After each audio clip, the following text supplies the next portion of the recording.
भोले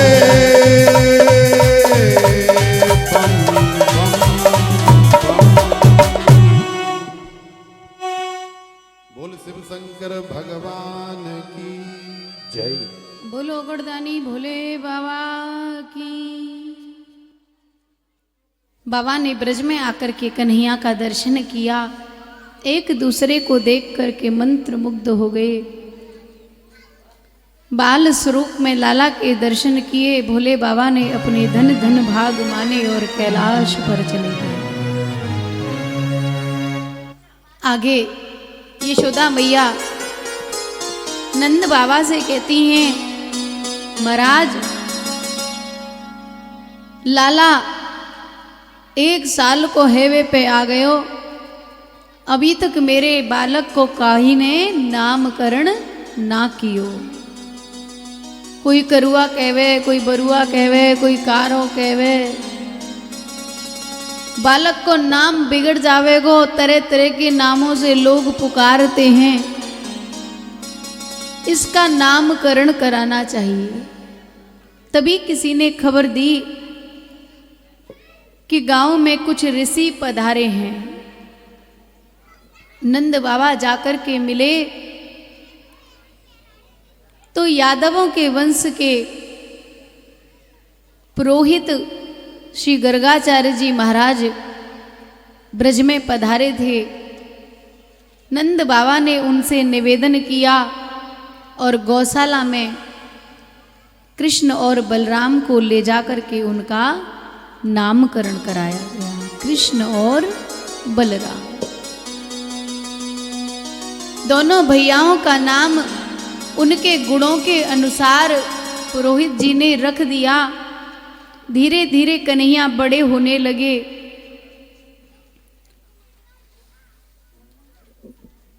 छोटे छोटे पैरों में पैजनियां पहन करके लाला नंद जू के आंगन में खेलते हैं और तरह तरह की लीला करते हैं। एक दिन गोद में मैया यशोदा के लाला बैठे थे, खेल रहे थे। मैया लाला का श्रृंगार कर रही थी। 1-1.5 साल का जब बच्चा हो जाए तो बड़ी छोटी छोटी सी हरकतें करता है।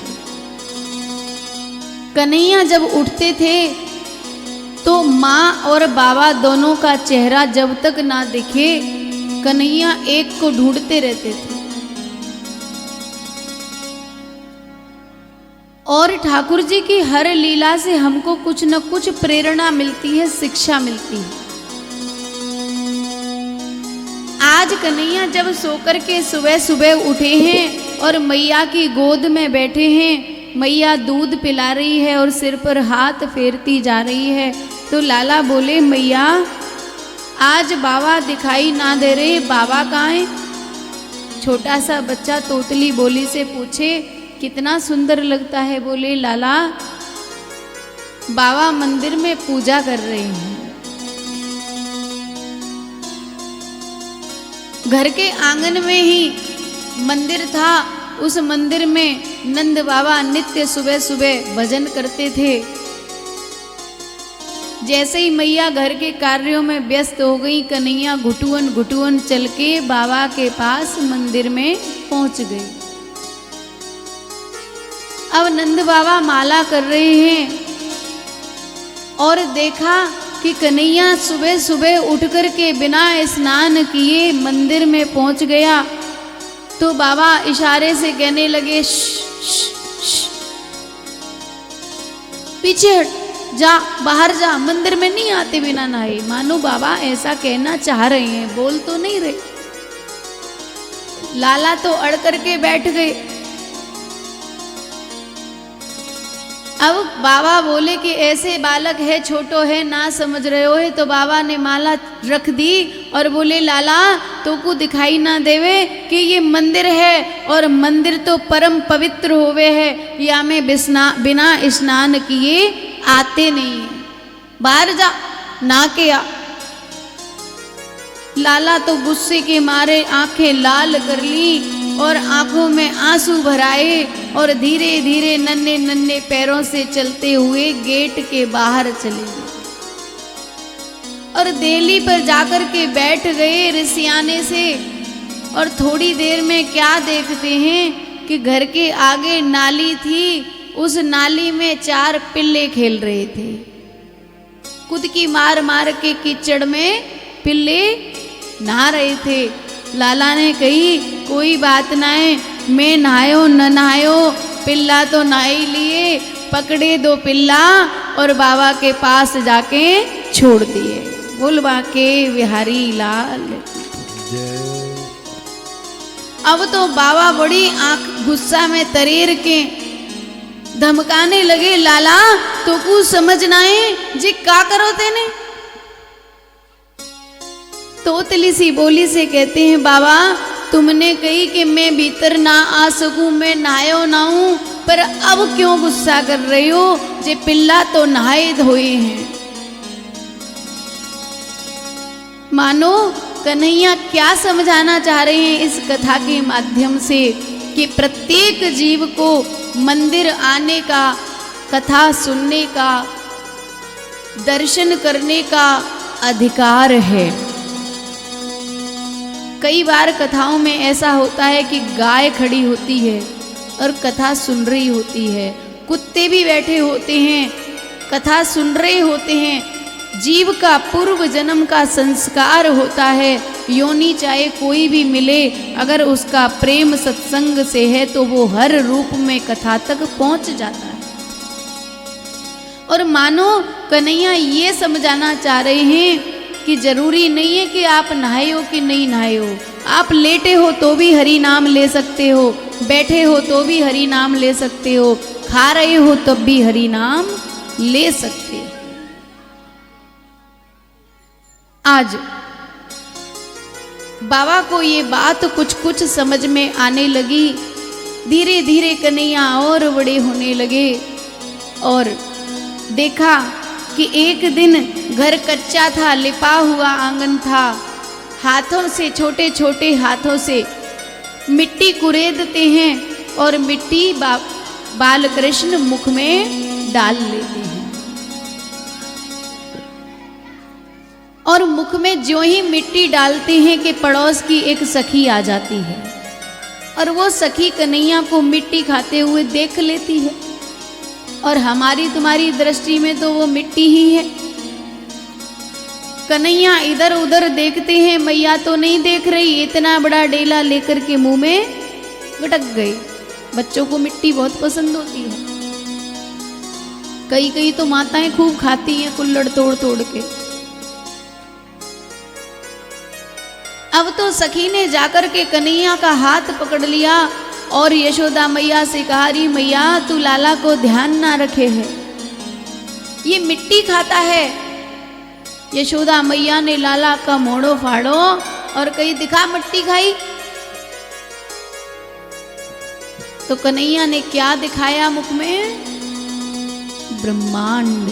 आज भी ब्रज में ब्रह्मांड घाट है, बड़ा सुंदर स्थान है। सखी कहती है,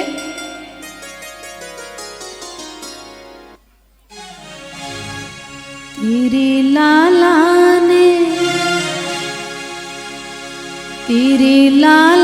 ने ब्रज रज खाई, यशोदा सुन माई। तेरे लाला ने ब्रज रज खाई, यशोदा सुन माई। तेरे लाला ने ब्रज रज खाई, यशोदा सुन माई। तेरे लाला ने ब्रज रज खाई, यशोदा सुन माई।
अद्भुत खेल सखन संग खेलो, अद्भुत खेल सखन संग खेलो, छोटो सो माटी को ढेलो, छोटो सो माटी को ढेलो, अद्भुत खेल सखन संग खेलो, छोटो सो माटी को ढेलो, अद्भुत खेल सखन को ढेलो, तुरत श्याम ने मुख में मेलो, तुरत श्याम ने मुख में मेलो, याने घटक घटक घटकाई यशोदा सुन माई, याने घटक घटक घटकाई यशोदा सुन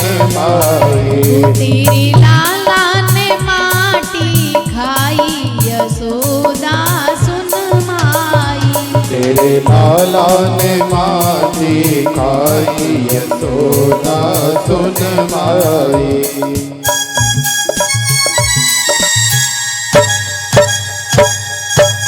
जय हो।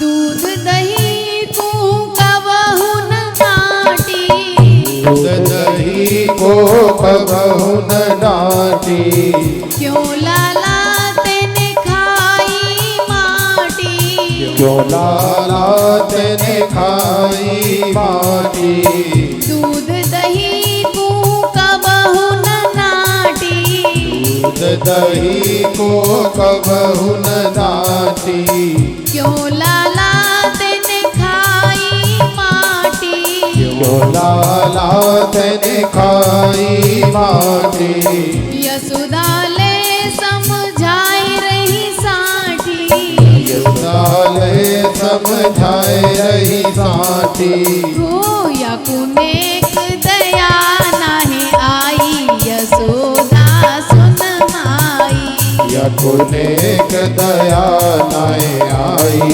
यशोदा